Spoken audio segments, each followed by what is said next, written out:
You just click here, you go through the pipeline, you fill in, the notes will prompt you. We want to know this information. You put in this date and then you click next and you're done.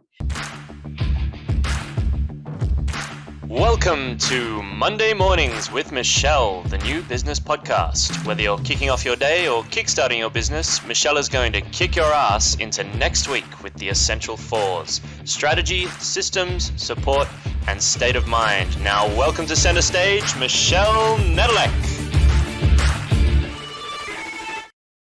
Hey there, peeps. This is Michelle Nedelec, and I'm super glad you're here with us today because I'm here with my most amazing guest, Ebitari. Ebitari, thank you so much for being here today with me. Good day, Michelle. It's my pleasure to be here. Awesome. So give us a 5,000-foot view of who you are and what you love to do. Yes, I'm Ebitari, born and raised in Nigeria, Nigerian dad, American mom, moved to the States in college and started my business in 2008 in California. Been flopping East Coast, West Coast in the US since then. Nice. Any preference for East or West? Or you still can't decide? Oh, no, I don't want to get into that battle. Fair enough. Fair enough. Hey, leave your options open. It's all good. Yeah. Awesome. So tell us, so when it comes to business, what do you do? Yes, we are technology consultants. So we help businesses to design scalable workflows and automation and software so that they can grow their businesses using the optimal number of team members. Nice. Now that sounds very, say corporate in my mind, but I may be wrong. But it also sounds very expensive. So break it down for me a little bit. Who do you love to serve and support? Who's your ideal client? So actually, it's not that expensive. Hey. Some of the software that we integrate, it's called integration because at Delta Data Services, we don't actually build software. We integrate software, meaning like you might be familiar with installing software on your home computer, but for a business, it's very difficult for a business to install the software that the business used to run without partnering with an integrator like Delta Data Services. So we are resellers of software. Two main software we sell are one called Zoho and another one called Laserfish.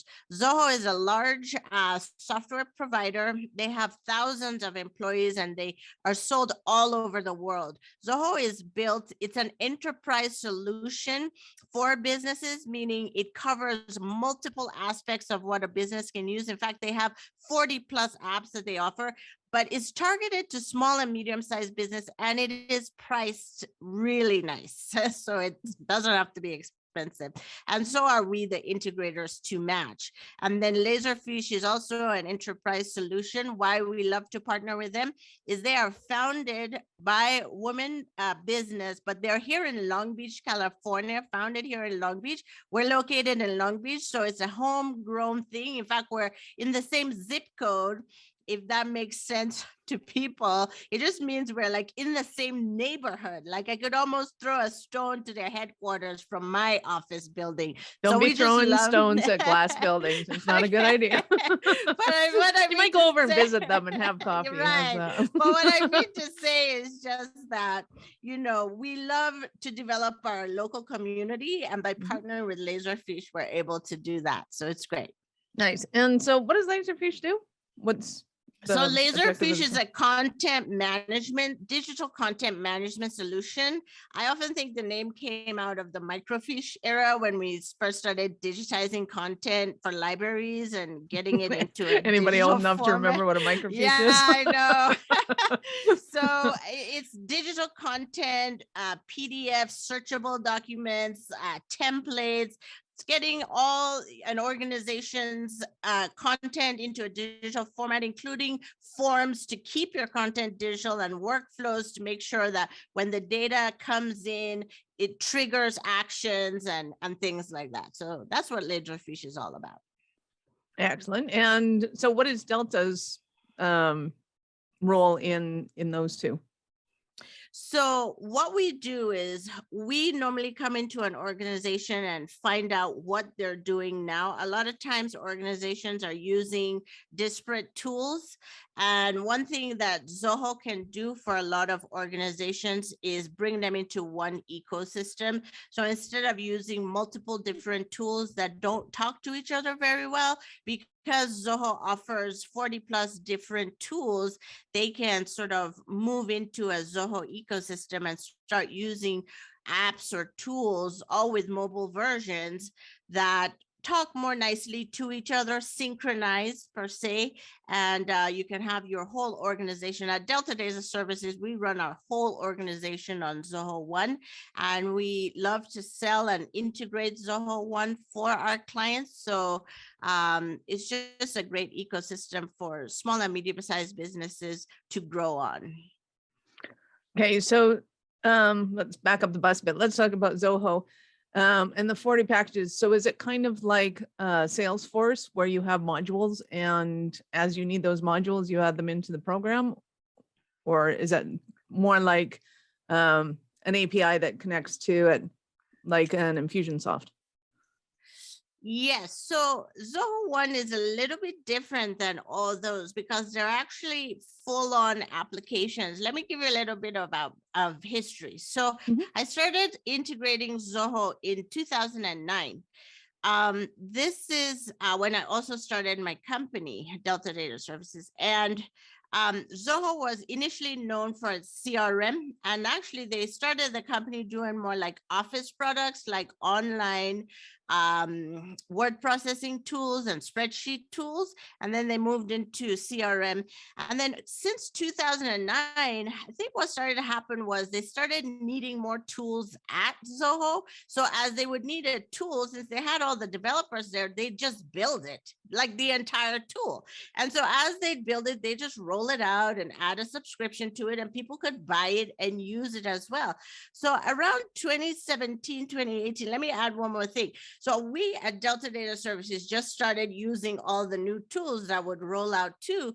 But we started having some challenges because with every new tool we bought, there would be a new invoice, a new payment we'd make, and we'd be like, oh my goodness, Zoho, what did we just pay?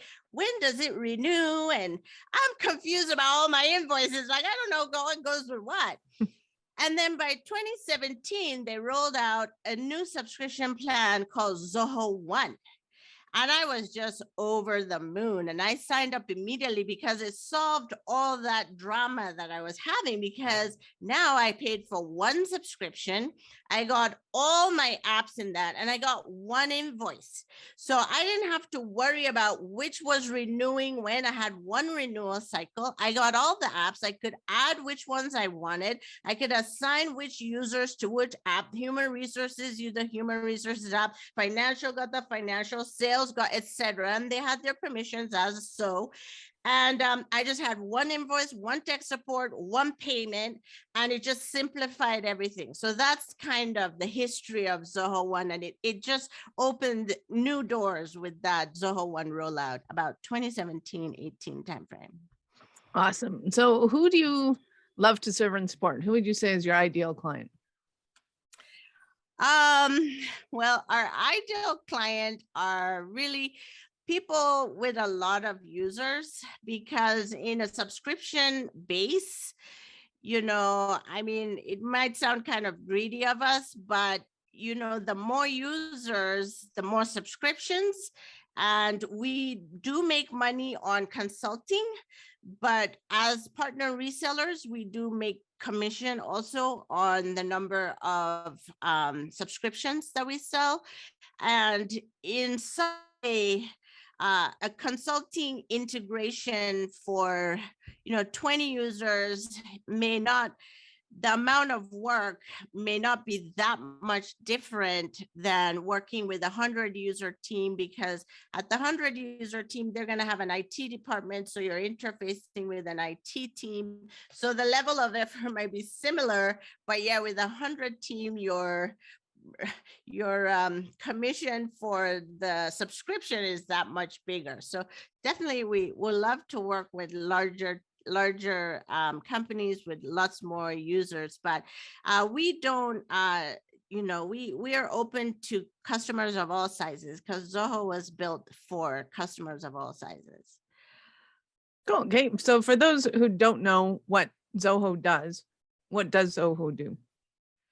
So it has 40 plus applications. Some cover sales and marketing. So that's CRM, email marketing, website, things like that. Then you have finance, so accounting, subscription, inventory. Then you have tech support, so you have a desk tool, things like that. Then you have project management, you have waterfall project management, you have agile project management, and you have some other tools with that. You have productivity tools like the writer, which is like a word processing spreadsheet, something like a slideshow. You have notebook. I love the notebook. You can collaborate on notebooks. The office collaborative tool kind of stuff are very collaborative. So those are great. What are the human resources? You have like a human resources tool, recruiting tool. That one's real nice. I use that a lot. What are other aspects of the business? Training, online training, in-person, on-demand training, webinars, things like that, podcast meetings. What else? You also have event management, in-person, hybrid events. The list just it goes on. So Zoho is just I can't sing its praises more, and it's just like they aren't big into advertising. They kind of leave that up to reseller partners like us. It's just their business model. But we do try to reach out to businesses because for their target audience, the small, medium-sized businesses, it could be a real game changer. Awesome. And so Delta then provides the tech services to set up and maintain the Zoho, I'm assuming? That is exactly correct. The thing about Zoho is that it's also very user-friendly. The graphical user interface, or GUI, is very appealing, but it can also be a little bit kind of deceiving. So because it's so easy to use, some companies can think, I'll just do this myself. But we do recommend working with a partner, and Zoho has partner pages. You can pick partners from all over the world, because with the partner, we bring our expertise not only to understand your long-term goals and objectives and things like that, what you might not just get from calling tech support. You're going to have like multiple ways to skin a cat, but with your partner, they understand your long-term goals. So they'll show you the options, and then that would fit your long-term goals, and then you decide together what option to pick. So we do recommend working with a partner because the ease of use is a little deceiving, and there's so much flexibility in it, and so many features that it is a little deceiving, and we do a lot of cleanup because of that. So it is really recommended to find your best fit partner from the beginning and just work with those teams to do it right the first time. Nice. Let's back up the bus a little bit. And how did you get into all of this? Well, I was in corporate America. I have a very long, adventurous path, which ended me in corporate America for about 5 years in Washington, D.C., at a management consulting firm integrating software for the federal government. So my clients at the time were Department of Energy, Food and Drug Administration, and the Environmental Protection Agency. So when I moved to California in 2008, that was a financial crisis. And so just like now, during this COVID crisis, a lot of new businesses are starting up. My business was sort of a result of the financial crisis of 2008. One of my first clients introduced me to Zoho because they had researched it. This was actually a client overseas. So Zoho is so accessible. Like, I'm not kidding how accessible it is, that this was a client in Africa that wanted to use Zoho that they introduced me to Zoho and we implemented it for them. And they said, why don't you try to become one of their partners? And that was when we got started. Nice. I love it. So give us an example of one of your Cinderella stories, one of your clients. Maybe I can talk about my current client and just say that a lot of the work we do is centered around the person and the people. Mm-hmm. So we came into this company and they kind of were trying to overhaul the processes in the sales team, and we were introduced by what's called a fractional sales executive. So fractional sales executives work with companies and they act like the sales director. Whenever they come into a company, they always want that company to have a CRM.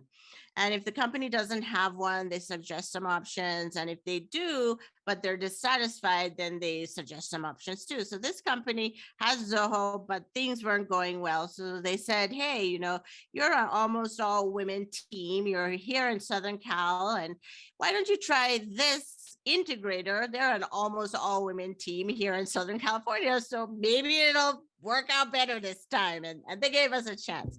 So we went there and we started helping them first to clean up a lot of their data, because in Zoho, all permissions about what anyone can see, if anyone can, like if the salespeople can see each other's records or not, and what anyone can do, meaning can someone delete something? Can someone change the owner to someone else? Anything that can be done is all based on the record owner. So when we proposed the job, actually, we thought it would be as simple as coming in and resetting some permissions. We came in and did that. We were like, okay, so it's good now. But turns out that all the ownership was not set. So we spent the next few weeks setting up automation based on the city, the county, things like that, that would trigger the owner to become the different sales representatives. They would become the correct owner based on these rules. And so the ownership would be correct. Because once we turned everything on, people just couldn't see anything. And we were like, why? They have and it was because the ownership was not, it was dirty. That part was not clean. So we used automation, we cleaned all that part up. Now, the other thing that had happened was they were not using the right approach. And the fractional sales executive and I, when you have a sales team, you want to be doing something like using the deals module to monitor the sales pipeline. And then you want to use that deals module to manage the forecast. So the executive or the sales executive wants to enter each salesperson goal. And as they achieve the goal in the forecast, you can monitor who's achieving that goal per month. And the achievement of the goal comes from the deal module where you're tracking the pipeline. Once the deal reach 100% of close on the forecast, they meet their goal and their goal starts going up on the forecast. Now, they weren't doing it this way. They were doing any number of other things, tracking notes, tracking meetings, very time-consuming, laborious ways to try to track this, whereas it could be much more simplified and streamlined. So we set up in their sandbox, any CRM worth its salt will have a sandbox, which means it's a development area. So in the sandbox, we're able to mimic the live site with live data. We've put like 500 records in each tab into the sandbox, and we built them a demo of what this should look like, how it should be done properly, according to what both fractional people and us with the technology expertise know it should be done. And we demoed it to the sales team last week. Now they're used to doing notes and all this other laborious stuff, time consuming stuff that they've been using for their oversight. And we had to present to them like, it's not going to be like that anymore. You just click here, you go through the pipeline, you fill in, the notes will prompt you. We want to know this information. You put in this date, and then you click next, and you're done. It'll populate everywhere it needs to go. All you need to do is just go through the pipeline. And then once you close the deal, it goes into your forecast. If you don't, it doesn't, etc. And we didn't know how it was going to go over, but I'm happy to report that the meeting was very successful. We had a lot of questions, and thankfully everyone is on board. We left there saying, if you have feedback, we want it, because the next step, the CEO said the next step is final feedback integrated into the new plan. The next step will be a training meeting. We'll record it. That will become documentation. So as part of all good integrations, you do training and you do documentation. That'll be next week. And they will be off onto their new process, and the fractional sales executive and the CEO, the executive team, will have a much more streamlined, easy to monitor process for growing their company. Nice. I love it. And it is so important when you get into a sales team to make sure that the software is set up properly and not by somebody who has ulterior motives, but happens to know how to manipulate the software, which is, the whole point of having the software in the first place is to make sure that it's automating the processes that you want in place and that it can't be manipulated. So yes, I love that. And I've come across it more times than I care to share. So I'm awesome. Sorry. Thank you. So I know that people are going to want to hear more from you. How did they start their journey with you?